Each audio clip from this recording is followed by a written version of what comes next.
Hello friends, नमस्कार। ओम शांति। नवरात्रि का आप सबको बहुत बहुत मुबारक हो, मुबारक हो, मुबारक हो। पितृपक्ष के बाद ये नवरात्रि आती है। सभी अपने जो हिंदू धर्म के, सनातन धर्म के सभी इस नवरात्रि को बहुत ही अच्छी तरह से पूजते हैं और बहुत ही नियम से पालन करते हैं। सभी अपने घरों की सफाई करते हैं और माता रानी की स्थापना करते, कलश की स्थापना करते। 9 दिन तक पूरा घर एकदम सात्विक आहार करते हैं, पवित्रता का पालन करते हैं। बहुत ही खुशी और उमंग उत्साह से इस नवरात्रि को बहुत ही हर्षोल्लास से मनाते हैं। 9 दिन तक सब अपने माता के बारे में ही गीत गाना, भजन करना करते रहते हैं, कीर्तन करते हैं। उनके याद में ही पूरा दिन अपना निकाल देते हैं। तो नवरात्रि को हम कैसे मनाएं? आओ अब हम नवरात्रि की जो सच्ची नवरात्रि है उसके अवसर पर माँ की आज्ञा को हम मानते हैं और हमें मानना भी चाहिए। इस नवरात्रि में हम मानते हैं, उसके बाद कई बार हम लोग भूल जाते हैं। जो माँ की पूजा करते हैं, माँ से मांगते भी हैं, वरदान भी मांगते हैं, लेकिन माँ के कई बार आज्ञा जो है उसको हम नज़रअंदाज कर देते हैं। तो नवरात्रि के अवसर पर माँ की आज्ञा हम माने, माँ के हर रूप का अभी हम आध्यात्मिक रहस्य इसको पहचाने। तो नवरात्रि का त्यौहार, हाँ, आप मिलकर सत्कार करें और हम सब मिलकर नवरात्रि को मिलकर इसका सत्कार करें। अंतर मन में बैठे सर्वगुप्त असुरों का संहार करें, क्योंकि हमारे अंदर कई प्रकार के असुर बैठे हैं। सब सोचते माता के पास जो असुर है माँ ही मारती, नहीं। हाँ, आध्यात्मिक जो रूप है उसमें स्वरूप के हिसाब से हर इंसान के अंदर असुर है, विकारों का असुर। ये विकारी हमारे अंदर हमें उत्तेजित करती है। हमारा क्रोध, काम, क्रोध, लोभ, मोह, अहंकार इनको जागृत करती है। ये तो सबसे पहले हम अपने अंदर जो हमारे अंदर जो गुप्त असुर है पहले उनका संहार करें।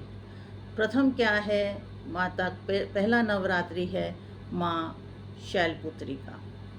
तो शैलपुत्री क्या है? शैलपुत्री, माता शैलपुत्री हिमालय सी दृढ़ता का स्वरूप है। बैल की सवारी दर्शाते हैं माता शैलपुत्री को। शिव शक्ति का प्रतिरूप है। सबसे प्रथम रूप शिव शक्ति का प्रथम रूप शैलपुत्री ही है। ज्ञान के अस्त्र शस्त्र, त्रिशूल आदि इनका श्रृंगार, पद्म लिए हाथ में, पवित्रता की बन गई अवतार।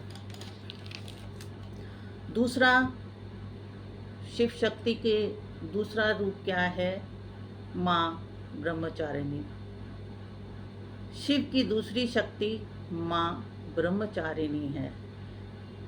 उनको माँ ब्रह्मचारिणी कहलाती हैं। शिव की दूसरी शक्ति को माँ ब्रह्मचारिणी कहलाते हैं, जो सुख, शांति और आनंद सदा सर्व पर बरसाती रहती है। साक्षात तपस्या करके स्वराज्य अधिकारी बनी, परमात्मा से संबंध जोड़कर ब्रह्मचारिणी बनी। और शिव शक्ति की तीसरी क्या है? देवी चंद्रघंटा। शिव की तीसरी शक्ति है, देवी चंद्रघंटा कहलाए। शांति और सुख लुटाकर वो सबका मन हर्षाती है, सबको खुश करती है, सबके को सुख शांति का प्रदान करती है। शेर पर सवार होकर निर्भयता का भरती है और जितने भी व्यर्थ बल है उनका विनाश करती है, क्योंकि लोग ज़्यादातर अपने व्यर्थ बल का इस्तेमाल करते, ये नहीं कि हमारे अंदर जो शक्ति है उसको जगाए। तो वो क्या करती हैं? व्यर्थ जो व्यर्थ जो बल है हमारे अंदर उनका विनाश करती है। वो शीतला माँ है और निश्चल है, किसी को उनके अंदर कोई भी छल कपट कुछ भी नहीं है। हर के जो भी छल कपट है उनको दूर करती हैं। चौथी शिव शक्ति की चौथी माँ कुष्मांडा। कुष्मांडा माँ चौथी देवी ब्रह्मांड की, वो रचयिता, अलौकिक शक्तियों संपन्न सृष्टि की नियोजिता, अज्ञानग्रस्त सृष्टि पाती, परमात्मा ज्ञान से शक्ति सूर्यवंशी बन विचरण करे। सिंहवाहिनी माँ शक्ति, माँ सिंह पे सवार होकर आती हैं और सूर्यवंशी वन सब जगह विचरण करती रहती है। सिंहवाहिनी माँ शक्ति। शिव की पांचवी शक्ति क्या है? माता स्कंद माता। पांचवी माँ स्कंद माता। स्कंद माता किसको कहते हैं? कार्तिक की माता, उनको कहते हैं स्कंद माता। जीवन मुक्ति दात्री, कमल पुष्प आसन को पाए, वो कमल पुष्प आसन में स्थित रहती हैं, जीवन मुक्ति दात्री हैं। शिव की छठी शक्ति है माँ कात्यायनी। छठी देवी कात्यायनी, जो आज्ञा चक्र निवासिनी, परमात्मा आज्ञा पर महिषासुर की वो है मर्दिनी, वो महिषासुर मर्दिनी है। कौन? माँ कात्यायनी। जो छठी शक्ति है शिव की, वो माँ कात्यायनी है। शिव की सातवीं शक्ति है माँ कालरात्रि। सातवीं देवी कालरात्रि, विकारों पर काल रूपा, जो विकारों पर काल पाती है। और वो क्या है? सांवला रूप है, अस्त व्यस्त केस धरती स्वरूपा। उनका जो स्वरूप है वो, क्योंकि वो विकारों के काल रूपा है, जो विकारों के काल पर जीत पाती है। उनका रूप कैसा है? सांवला रूप है, अस्त व्यस्त केश धरती स्वरूपा। निर्भय अवस्था, साहस और निर्भयता की प्रतीक, अस्त्र सुशोभित दृढ़ता के कवच हमें वो प्रतीत कराती है। कवच हमें वो प्रतीत कराती, किसकी? दृढ़ता की कवच हमें वो प्रतीत कराती है। शिव की आठवीं शक्ति है महागौरी। महागौरी बन अष्ट देवी श्रृंगारिता। महागौरी बन अष्ट देवी श्रृंगारित लगती, मोहिनी अच्छाई सुंदरता का शुद्ध संकल्प मोहिनी। महागौरी बन अष्ट देवी श्रृंगारित लगती, जो अष्ट देवी है बहुत ही श्रृंगार करती हैं, श्रृंगारित होती हैं। मोहिनी, अच्छी सुंदरता है, मन मोहिनी है, और शुद्ध संकल्प मन मोहिनी।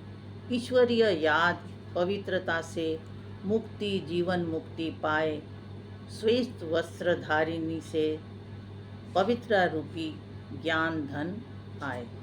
जिसके पवित्रता रूपी श्वेत वस्त्रधारिणी है और पवित्रता के रूप से ज्ञान धन पाए।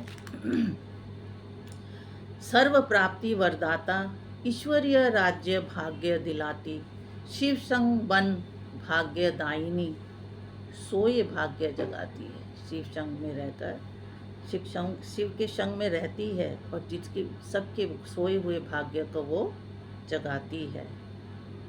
शिव की नौवीं शक्ति है माँ सिद्धिदात्री।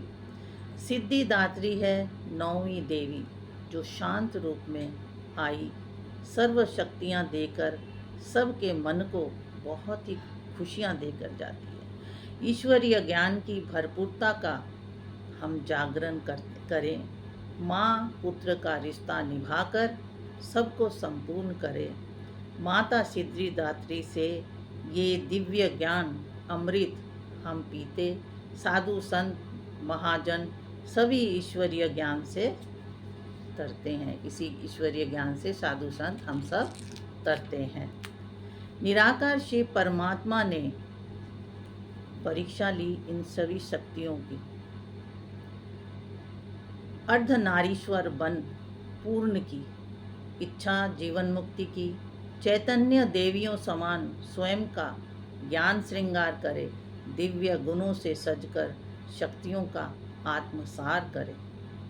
शिव की ये सारी शक्तियाँ जो है ज्ञान श्रृंगार से करके दिव्य गुणों से सजकर शक्तियों का आत्मसात करती हैं। और इसी तरह हम 9 दिन 9 देवियों का आह्वान करते हैं, उनकी पूजा करते हैं। और इस तरह हमें 9 देवियों की पूरी शक्ति का आह्वान करते हैं। उनके जैसे जब हम पूजा करते हैं, 9 देवियों के आह्वान करते पूजा करते, तो हम भी चाहते हैं कि हम उनकी तरह हमारे अंदर भी शक्ति पैदा हो। हम उनसे आशीर्वाद लेते हैं। एक एक देवियों से एक एक जो भी हमारे अंदर इच्छाएं हैं, कामनाएं हैं, वो हम उनके सामने रखते हैं और उनसे अपनी मन की इच्छाएं मांगते हैं, पूरी करने को कहते हैं। उनसे कहते हैं हमारी आस पूरी कर दो माता। और इसी तरह हम नवरात्रि को 9 दिन बहुत ही अच्छी रीति से और विधि पूर्वक हम मनाते हैं। एक एक दिन 9 दिन में एक एक देवियों की आह्वान करते हैं। बहुत ही भक्ति भाव से, हर्ष उल्लास से कीर्तन करना, जागरण करना, चौकी करना, ये सब हम करते हैं। ये 9 दिन बहुत ही अच्छी तरह से। लेकिन परमपिता परमात्मा शिव यही कहते हैं कि हम जिस तरह देवियों के आह्वान करके 9 दिन का पालन करते, तो ये सिर्फ हम 9 दिन ही क्यों करें? क्यों ना ये हम अपनी ज़िंदगी का एक आचरण बना ले, हम अपनी ज़िंदगी को इसी उसमें ढाल ले, इसी हमेशा ही हम अपना भोजन भी सात्विक रखें, पवित्रता का पालन करें, अपने अंदर जो भी हमारे असुरी गुण हैं, उन आसुरी गुण को त्याग दे।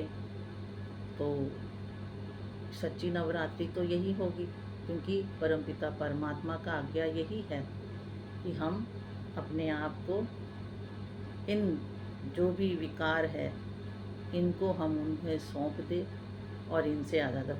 जब हमारे अंदर ये सारे विकार दूर हो जाएंगे और अंदर एक शांति का अनुभव होगा, सभी अपने आप अंदर के जो भी हमारे आसुरी गुण हैं, आसुरी शक्ति है, जो भी आसुरी दुर्गुण है, उनको अगर हम निकाल दे तो यही सच्ची नवरात्रि हो जाएगी। और एक बात है, नवरात्रि में सब माताओं को तो पूजते हैं, कन्याओं को भी, कन्या जमाते कन्याओं को भी पूजते हैं, लेकिन क्या सब अपने घर में माता बहन कन्याओं को इस तरह से सम्मान भी करते हैं? मैं तो सोचती हूँ कि अगर हम सब अपने अपने घर में इस तरह से, जैसे हम 9 दिन 9 देवियों का आह्वान करते, उनको सम्मान करते, उनको जागरण करते, तो हमारे घर में भी तो ये सारे देवियाँ ही तो है। अगर हम अपने घर में माँ, बहन, बीवी, पत्नी और जो भी कन्याएं हैं, उन सबको अगर हम सम्मान दें, तो सबसे बड़ी तो नवरात्रि यही हो जाते हैं। माताओं को पूजते हैं, लेकिन अपने घर की माँ, बहन, बीवी, कन्या, उनको इतना सम्मान नहीं देते हैं, अनादर करते हैं। आजकल यही देखा जाता है घर घर में कि जो भी स्त्री है उनका सम्मान नहीं है, उनका बहुत अनादर करते हैं, चाहे वो स्त्री हो चाहे पुरुष तो करते ही हैं, स्त्री भी करती हैं। तो अगर हम ये सब छोड़ दें और उनका सम्मान करें, अपने घर में एक अच्छा माहौल बना के रहे, एक दूसरे की इज्जत करें, सम्मान करें, माताओं बहनों का भी सम्मान करें, पत्नी को भी सम्मान करें, तो सच्ची नवरात्रि तो यही है। वैसे तो हम नवरात्रि करते हैं, लेकिन अगर अपने घर में ही ना करें, अपने घर में भी हमेशा ये माहौल रहे, अच्छा माहौल नहीं रहे, तो अशांति रहे, तो 9 दिन ये नवरात्रि का क्या फ़ायदा है? अगर हम अपने घर में घर की औरतों को, स्त्रियों को सम्मान करें, तो ये है सच्ची नवरात्रि। और माँ भी खुश है, परिवार भी खुश है, हर जगह खुशियाँ खुशियाँ ही फैली जाएगी। तो यही है, मैं तो ये सोचती हूँ कि यही सबसे बड़ी सच्ची नवरात्रि। ओम शांति। नमस्कार।